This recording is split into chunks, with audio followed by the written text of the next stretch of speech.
Radio Joliba lamɛnbaga cɛ ni muso denmisɛn ani maabakɔrɔba an ka foli ani tanuni an b'o taga di aw bɛɛ lajɛlen ma bi tarata don in na décembre kalo tile 24 san 2024 imanaw k'aw fo min y'aw ka jɛmukan ye n'o ye kunnafoni gafew ye olu lakali waati de bɛ sele filɛ an fɛ yan ladala jɛmukan don min bɛ sigi don o don ka daminɛ ntɛnɛn la fo ka se juma ma nɛgɛ kanɲɛ 9 mana tɛmɛ ni sanga 30 ye fo ka se a kanɲɛ 10 ma limanaw an y'a lajɛ sanga 30 kɔnɔna la kunnafoni sɛbɛn minnu bɛ fasiri kunnafonidilaw ka don o don wulikajɔ n'u bɛ jamana kunnafoni ɲini limanaw ka fasiri kunnafoni sɛbɛnw kɔnɔna la o kumana anw bɛ gafe ninnu ɲini awa k'u fara ɲɔgɔn kan kunnafoni minnu bɛ yen n'an b'a dɔn k'olu nafa ka bon ni jamanadenw mago bɛ se ka jɔ o la an na o lakali aw ye bamanankan na nin an sigilen de kɛnɛ kan radio Joliba lamɛnbaga minnu bɛ Bamako yan an b'aw fo 105.0 min bɛ segukaw ko fɔ an tɛ ɲinɛ aw fana kɔ Segu Dakagun kan min y'an yɛrɛ ka lasigiden n'o ye Bakari Sidibe dɔw kama Derika min ye cɛ finman nɔrɔma awa ale bɛ ka nɛgɛ banba segukaw fɛ nin waati in na Sikaso 103.8 an lamɛnnen bɛ yen nɔ limanaw min y'an ka bɔlɔlɔ sanfɛ la o ye Joliba FM page Facebook ye fo ka taa se an ka page YouTube ma radio Joliba bɛ lamɛn Canal Plus fana sanfɛ n'i ma nin si sɔrɔ i bɛ taa Canal Plus ka 866 n'i y'o kɔri ka ban i na an sɔrɔ limanaw nin de y'an ka kunnafoni siraw ye o kumana jɛka baara don bi sɔgɔmada in na kumaso kɔnɔna la yan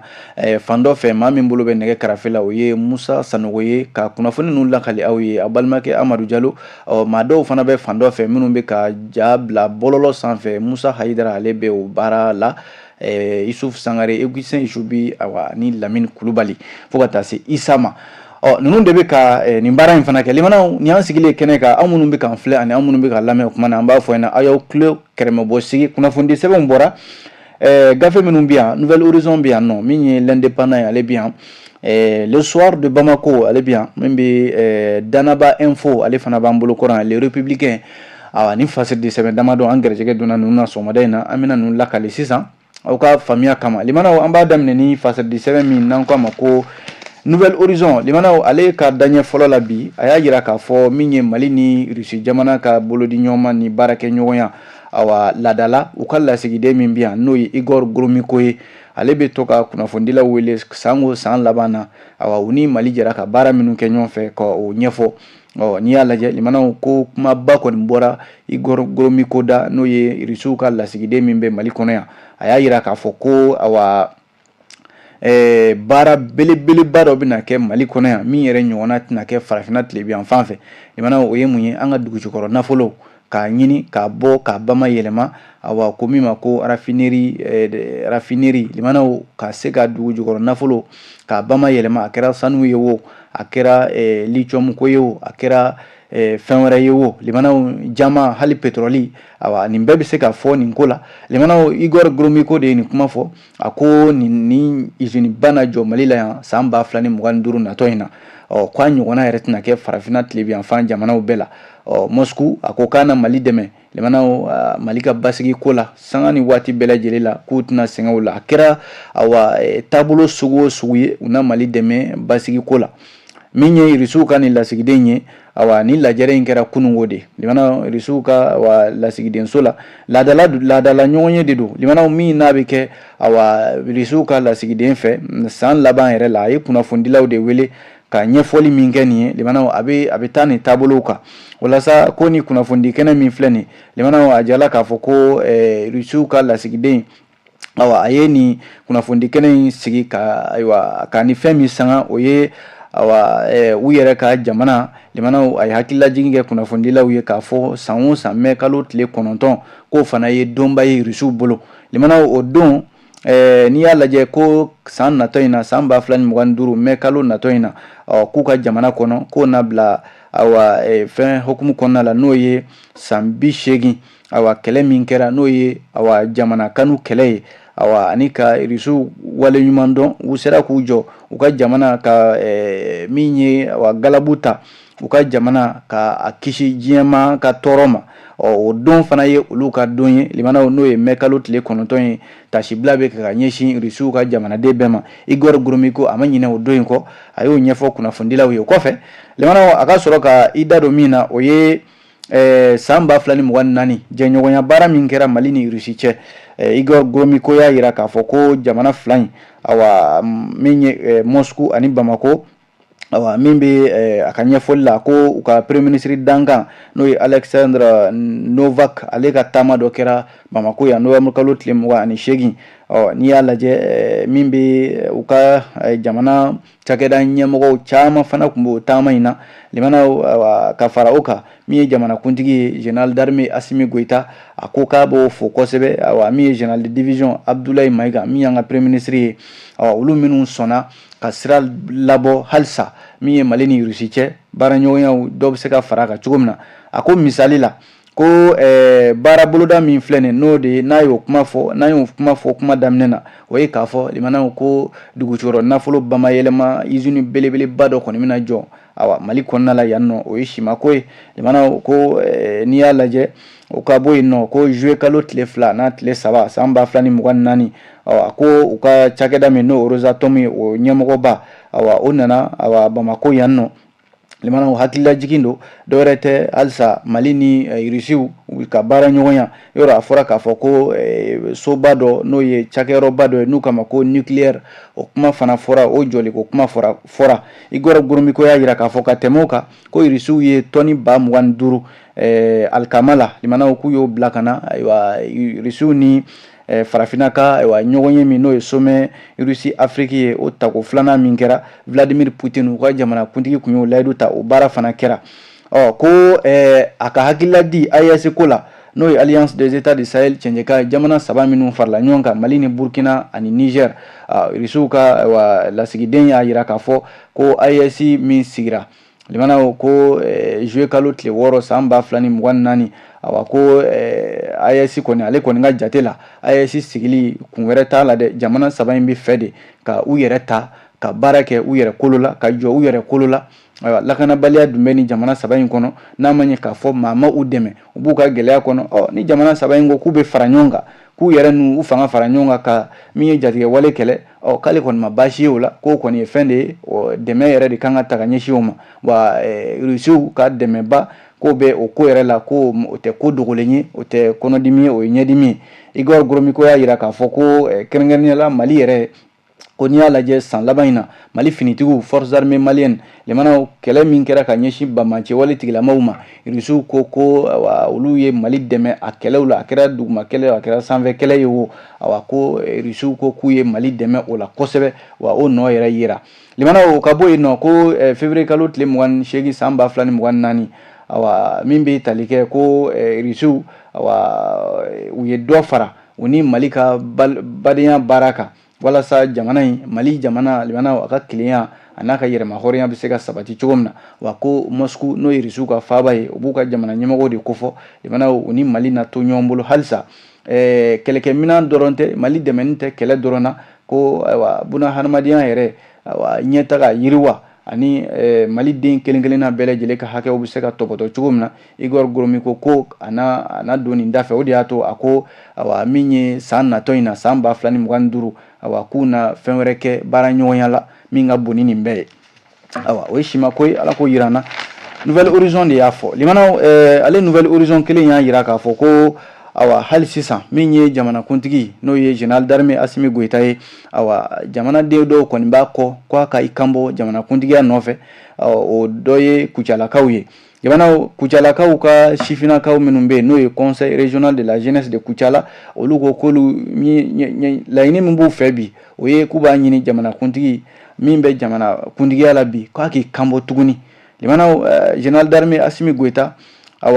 nin kuma fɔra ka ɲɛsin a ma a jala k'a fɔ conseil régional de la jeunesse de Kucala u ye nin jɛrɛba in kɛ u ka jɛrɛkɛyɔrɔ min bɛ yen n'o ye rond-point Zanga ye a kɛra juma tɛmɛnen décembre kalo tile 20 san 2024 nin ɲɔgɔnyeba in senfɛ min ye u ka dugutigiw ye limanaw ka taa se min ye sifinakaw ka ɲɛmɔgɔw ma fɛn fɛn bɛ yɛrɛ ko bɛ furanjɛla fanga in nɔfɛ ko hami de ye furanjɛla fanga in dɛmɛni ye a bɛɛ kun bɛ yen walasa limanaw u ye tasibila kɛ ka ɲɛsin maa fana ma n'o ye CMDT ɲɛmɔgɔba ye Kucala sifinakaw y'a yira k'a fɔ ko tɛgɛdenkɔni ɲɛsinna maa min ma k'a bila CMDT ɲɛmɔgɔya la bi ko o ye foli kun bɔ ka ɲɛsin o cɛ in fana ma o kɔfɛ conseil régional de la jeunesse de Kucala u ko k'u b'a ɲɛsin awa jamana kuntigi Assimi Goïta ma olu ka dɛmɛ in tɛ ko wulila suko ni dugusajɛ ko k'a fɔ an bɛ furanjɛla fanga ɲɛmɔgɔ dɛmɛ dɛ k'a ye ko de kɛ lemanaw min kɛtɔ o de fɔtɔ conseil régional de la jeunesse de Kucala u ko u ka kuma lasela yɛrɛ n'o ye Mamutu Jire ye a ko olu ye jaabi dɔw de ye jamana kuntigi général d'armée Assimi Goïta ka baaraw la lemanaw baara ninnu i n'a fɔ jɔn de tun b'a da ka miiri n'a ye ko Kidali minɛnen bɛ awa jatigɛ wale tigilamaw bolo san joli joli san kelen ka n'o fosi k'o bɔ banbanciw tɛgɛ kɔnɔ lemanaw ka bɔ yen forces armées maliennes u ye kɛlɛ min kɛ Tezawaten n'u ye banbanciw girin lemanaw ka diɲɛ yɛrɛ tunun na ko Mali ko kasa ciw n'u kɔrɔ n'u ko Mali tɛ basigi ka basigibaliya don olu yɛrɛ ka kulu kɔnɔna la awa Mamutu Jire ko nin bɛɛ ye jaabiw ye olu bɛ tugu jamana kuntigi nɔfɛ kun min na min ye Kucala a sifinnakaw ko jamana kuntigi ye kuma dɔ fɔ kuma in a bɛ olu hakili la u bɛ da n'a ye u bɛ wuli n'a ye a ko ale Assimi Goïta n'ale dɛsɛra k'o ye Mali sifinnakaw de dɛsɛlen ye ko a tɛna dɛsɛ ka olu kɔni balolen to yen min ye Kucala sifinnakaw ko nin kuma in b'olu tulo la su ni tile u bɛ da n'a ye u bɛ wuli n'a ye wa u bɛ jamana kuntigi dɛmɛ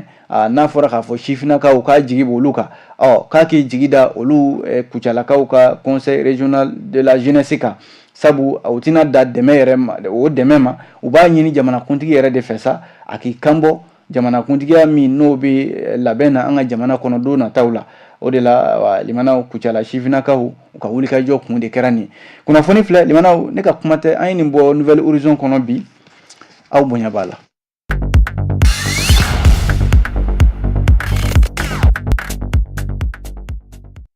N'an bɔra yen nɔ fasiridi sɛbɛn min n'an b'o ta l'indépendant limanaw l'indépendant kumana a y'a yira k'a fɔ ko wale ɲuman dɔn ayiwa o fana ye fɛn ɲuman ye min n'a ka kan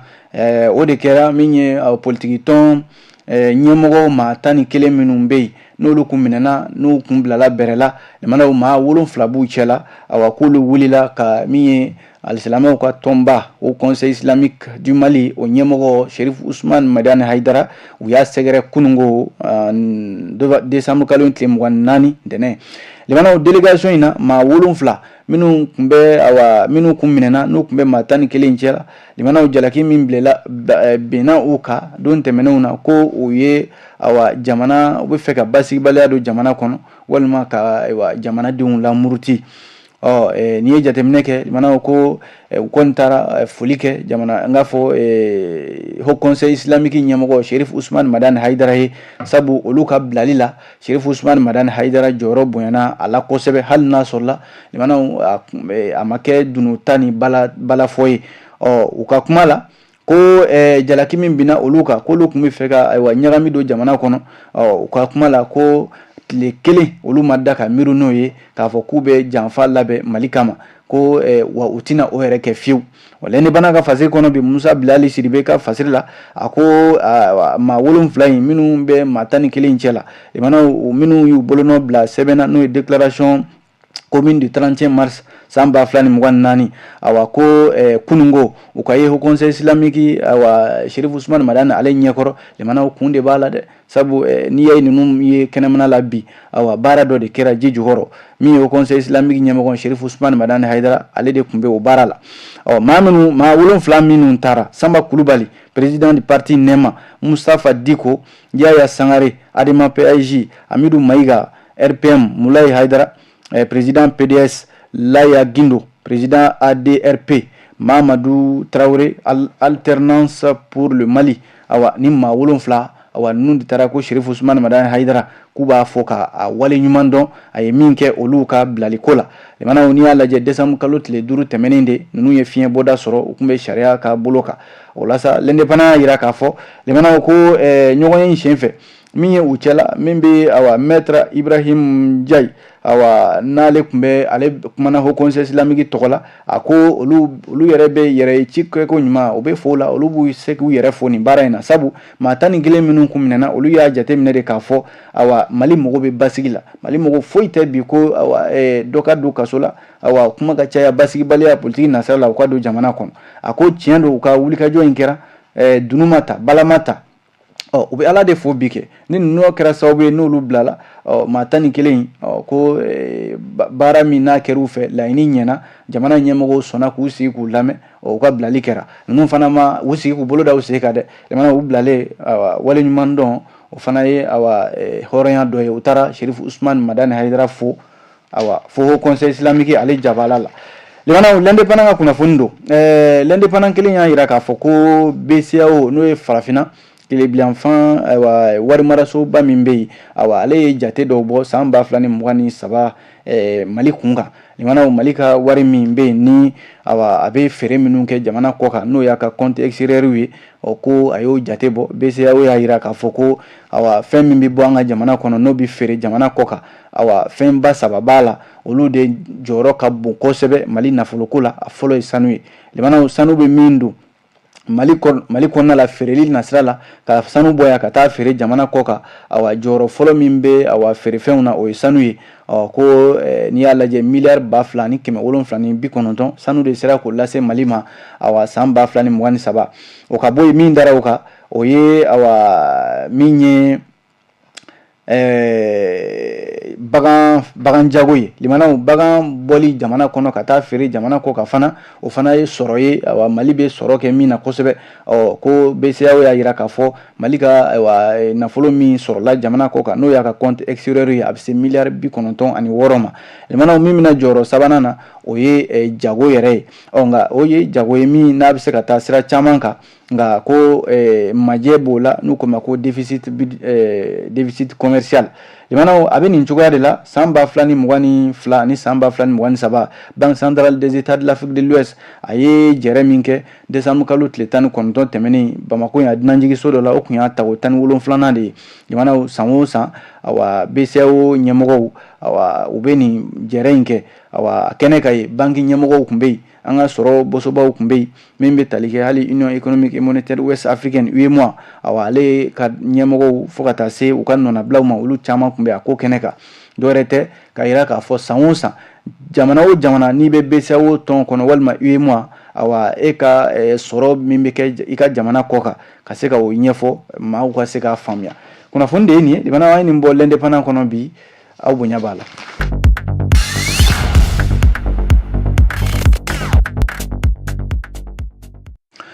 N'an bɔra yen nɔ fasirili sɛbɛn min n'an b'o ta limanaw le soir de Bamako a kumana limanaw soir de Bamako y'a yira k'a fɔ ko min bɛ Isa Kawujim ale ka kuma bi yan Isa Kawujim min bi na a bɛ latigɛ kɔnɔ Isa Kawujim limanaw a jala k'a fɔ kunungo k'a yirala kiiri tigilamaw la Isa Kawujim min bilala kaso la n'o ye mandat de dépôt ye novembre kalo tile 13 tɛmɛnen san 2024 Isa Kawujim kunnafoni minnu sɔrɔla olu y'a yira k'a fɔ ko kun bɛ kiiri tigilamaw ɲɛma n'o ye pôle de lutte contre la cybercriminalité o kiiri tigilamaw a kun b'olu ɲɛma kunungo ntɛnɛn min ye CEMAC coordinateur kɔrɔ in ye limanaw jalaki min b'ale nɔfɛ o ye ko a ye dɔgɔyalima ta ka ɲɛsin jamanakuntigi dɔ ma ani ko a ye nɛni kɛ ka tɛmɛ ni kunnafoni siraw ye o la sa ko in bɛɛ lajɛlen kɛra limanaw a bɛɛ sababu bɔra min na a kun welela jamukan dɔ kɛnɛ kan Joliba TV News ale ye jamukan dɔ kɛnɛ kan o de senfɛ Isa Kawujim yɔrɔ a fɔra k'a fɔ Burkina Faso ko fanga dafiri de tun bɛ ka labɛn yen nɔ ko a ye kuma min fɔ limanaw k'a ko o fanga dafiri min kɛra nin Isa Kawujim ka kuma la ko o kɔni bɛ n'a fɔ n'i ye ko dɔ de labɛn ko min yɛrɛ ni hala labɛn cogo yɛrɛ ma ɲɛ ko n'i bɛ nin baara kɛ i ka se ka labɛn ka ɲɛ maaw yɛrɛ ka se ka da la ko nin kɔni ye ka Burkina Faso jamanadenw ka olu hakili dɔw n'u hakili cɛ ACRT faso ka wele politique tɔn ɲɛmɔgɔ a ye nin kuma fɔ Joliba TV News de kan limanaw dɛgɛ sisi bɛ bɔ karatɔ da o kara binna an yɛrɛ ka jabarani kan yan fo haute autorité de la communication Burkina Faso olu ka cakɛda in Conseil supérieur de la communication o ye wele bila hakima ko kuma min fɔra Joliba TV News ka ko a ma diya o ye k'u bɛ fɛ ko ka ko latɔn Joliba TV News la limanaw bi na o kɔlɔlɔ yɛrɛ binnen bɛ Joliba jabarani kan o kɛmɛ sababu bi Joliba jabarani a kun fɔra yɛrɛ ko aka sɛbɛn de bi minana n'o ye licence ye nka ala ni kunnafonidilaw ka jɛrɛjɛkulu ka wuli ka jɔ limana o bɔra a ma a kɛra ɲangini ye ɲangini min n'o ye kalo 6 ɲangini ye o ɲangini de bɛ senna min bɛ Isa Kawujim kuma in bɛɛ sababu bɔra ale min na ale fana bɛ kiiri tigilamaw ɲɛma kunungo ko a yira kiiri tigilamaw ɲɛma fasiri Suwade Bamako y'a ɲɛfɔ cogo min na ko limanaw Isa Kawujim kuma dilen a ma a ko ale kɔni ma Ibe tɔgɔ fɔ n'o ye Ibe Burkina jamana kuntigi ye ale m'o tɔgɔ fɔ wa ko ni kuma in kɛra digifɛn ye Burkina kaw la Isa Kawujim ko ale bɛ yafa deli k'a bɛ yafa deli Burkina Faso jamana ɲɛmɔgɔw fɛ nka limanaw procureur min ni o ye wulikajɔ k'a nɔfɛ procureur y'a jira k'a fɔ ko ale bɛ san 1 kaso datuguli yɛrɛ pedeketew k'a b'o da Isa Kawujim kan limanaw halisa Isa Kawujim kɔni bɛ kiiri tigilamaw ka bolo kan ni a yera kiiri tigilamaw ɲɛma kunu k'a ka kiiri ko sigi kelen bɛ ka bɛɛ lajɛlen kunjɛli kɔnɔ min ye février kalo tile 12 la natɔ in na san 2025 limanaw ala kan an ɲuman bɔ nin ko in na kunnafoni filɛ Suwade Bamako de y'a fɔ o mana bɔ yen min ye AES ni Faransi ye limanaw awa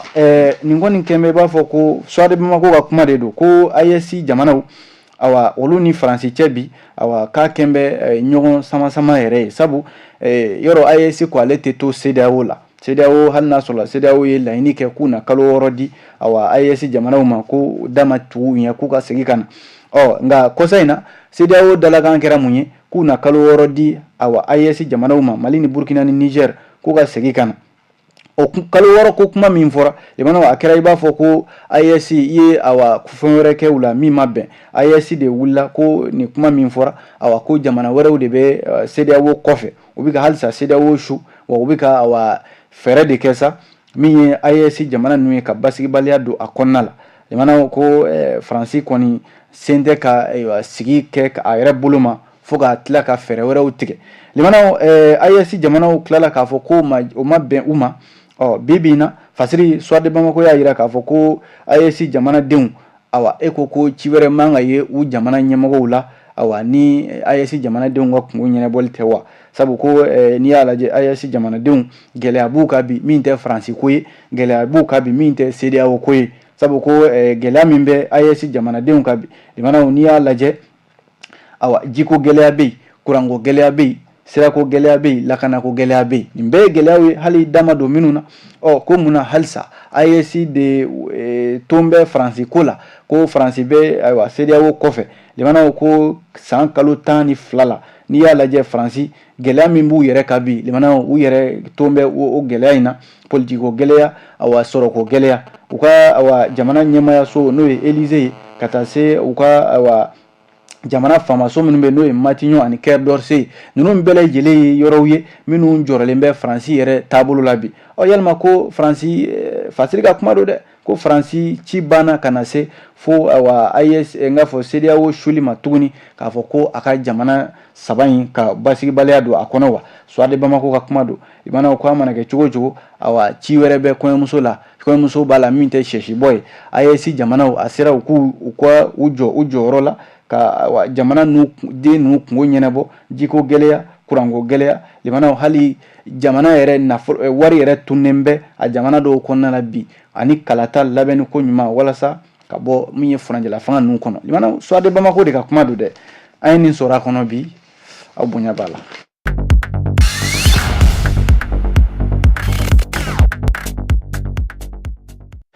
Limanaw n'an bɔra yen nɔ fasadili sɛbɛn min n'an b'o ta o ye Danaba Info limanaw Danaba Info kumana ko nin waati na limanaw ni jateminɛ kɛ yɔrɔ an ka bolimafɛnw olu ka an bɛ se k'a fɔ olu ka bugunatigɛ sɛbɛn n'o ye plaque d'immatriculation ye a baara minnu bɛ ka kɛ minnu laɲinina kɛrɛnkɛrɛnnenya la direction générale des transports ale fɛ ka ɲɛmɔgɔ n'o ye Mamadu Soye ale bɔra ka ɲɛfɔli kɛ a ko nin y'a kalo 3 ye sisan ko baara in daminɛna ko u kɔni bɛ hakɛ min na sisan o ye k'a fɔ ko min bɛ tali kɛ plaque a ba 17 ɲɔgɔn na o de sera ka dilan limanaw Mamadu Cɔrɔnɔso ale ka ɲɛfɔli la dɔwɛrɛ tɛ limanaw n'i y'a lajɛ Danaba Info de sera Mamadu So ma waati na cogoya kama kuma ka jan nka kuma fanba ye min ye o ye k'a fɔ ko 22 septembre san 2024 tɛmɛnen minisiriso min bɛ taama ko ni yɔrɔbaw jɔliko kunna ministère des transports et des infrastructures direction générale des transports a ɲɛmɔgɔ a y'a yira k'a fɔ ko kalo 3 ni laɲini kɛra laɲini minnu b'a la ani a bɛ don sira minnu fɛ a y'a yira k'a fɔ ko kun wɛrɛ t'a la limanaw bolimafɛn fɛn fɛn bɛ an ka jamana kɔnɔ yan n'o ye bolimafɛn sen naaniw ye bɛɛ lajɛlen n'i ka bugunatigɛ sɛbɛn n'o ye plaque d'immatriculation ye an bɛ don min na ko bi Mamadu So y'a yira k'a fɔ ko ko baara in a bɛ ka kɛ wa laɲini minnu kan ka k'a kɔnɔ laɲini yɛrɛ bɛ ka sabati a kɛra min kama baara bɛ ka kɛ k'a daminɛ septembre kalo tile 22 fo ka n'a bila an bɛ don min na ko bi bolimafɛn fɛn fɛn bɛ yen n'a bɛ boli Mali kɔnɔ yan limanaw ko a bɛɛ lajɛlen ka plakiw bɛɛ bɛ ka dilan ka di u ma i n'a fɔ a laɲini bɛ ka kɛ cogo min na n'o ye plaki kura ninnu ye limanaw ale Danaba Info kelen in ka kuma la a y'a yira k'a fɔ ko min ye Bugunikaw limanaw ko Bugunikaw k'u bɛ furancɛla fanga dɛmɛ o kɛra wulikajɔ belebeleba dɔ senfɛ min kɛra Buguni mara la décembre kalo tile 21 tɛmɛnen u ka stade min tɔgɔ dalen bɛ Sakoro mairie Jakite la Bugunikaw k'u ka dɛmɛ bɛ furancɛla fanga général d'armée Assimi Goïta capitaine Ibrahima Traoré ani général Abdramane Tchani olu yɔrɔ limanaw n'i ye jateminɛ kɛ Buguni u y'a yira k'a fɔ ko alliance des états du Sahel u ka dɛmɛ sugu bɛɛ lajɛlen b'u yɔrɔ limanaw kɛnɛ in ka ye min ye dɔnkilidalaw ani laadala ɲɛmɔgɔw kɛrɛnkɛrɛnnenya Buguni sɔrɔfɛ kɔnɔ Nahawa Dumbuya ale tun bɛ yen ka taa se min bɛ talikɛ madame Munkoro Sogonaba ale min ye ko in yɛrɛ labɛnba ɲɛmɔgɔ ye a fana tun bɛ yen nɔ limanaw ka taa se min ye général Menkɔrɔ Kane ale de ye ɲɛfɔli kɛ ɲɛfɔli min n'a ko Bugunikaw ka welewele dakan appel de Buguni dɔwɛrɛ tɛ limanaw ko u b'a ɲini Buguni gouverneur fɛ limanaw sɛbɛn min dontɔ filɛ nin ye a bolo nin ye sɛbɛn in a k'a lase yɔrɔ la sɛbɛn in tɛ dɔwɛrɛ ye k'u bɛ fɛ de AES jamanaden bɛɛ lajɛlen ka fara ɲɔgɔn kan ka kɛ kulu kelen ye u ka sɔrɔ ka dɛmɛ min b'u fɛ u k'o ta ka ɲɛsin AES jamanaw ma limanaw sabu bi AES kɛra jɛkulu ye jɛkulu min n'a jamanadenw diyagoyalen bɛ ka tugu u kɔ k'u senkɔrɔma don walasa laɲini ye min ye yɛrɛma hɔrɔnya in o bɛ se ka sabati cogo min na limanaw a jalila k'a fɔ min ye Buguni gouverneur ye n'o ye Wele Jalo ye ko sɛbɛn kɔni dira ale ma kɛnɛ ka ye limanaw min ye docteur Abubakar Siriki Fɔnba ale tun bɛ yen CNT Mado Nuhum Sar ale fana bɛ CNT la madame Arakitala a fana bɛ CNT kɔnɔ Baba Mulayi Haidara Mamadu Hawa Gassama Jajɛba Amidou Traoré madame Haidara Aïssata Cissé ni dɔw k'a ma Chateau Sidiki Fan Konate ale ye ministre kɔrɔ ye ORTM ɲɛmɔgɔ kɔrɔ don ninnu bɛɛ tun bɛ kɛnɛ ka ye Daba Bala Keita ale fana tun bɛ yen min ye Danaba Info ale tɔgɔ la kuma ye nin ye limanaw an ye nin sɔrɔ Danaba Info kɔnɔ bi aw bonya b'a la.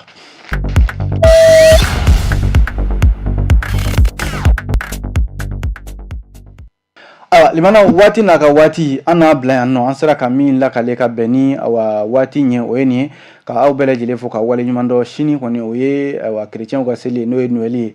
ma d'a la ni an ye kɛnɛ ka sini sabu sini a na kɛ baara tɛ yen min ye sinikɛnɛ an na kan bɛɛ da ɲɔgɔn ma gafe kuraw mana bɔ an ye kɛnɛ kan limanaw k'olu lakale aw ye ladira kɔnɔna la ne b'aw fo a kan bɛn diɲɛ waati wɛrɛ.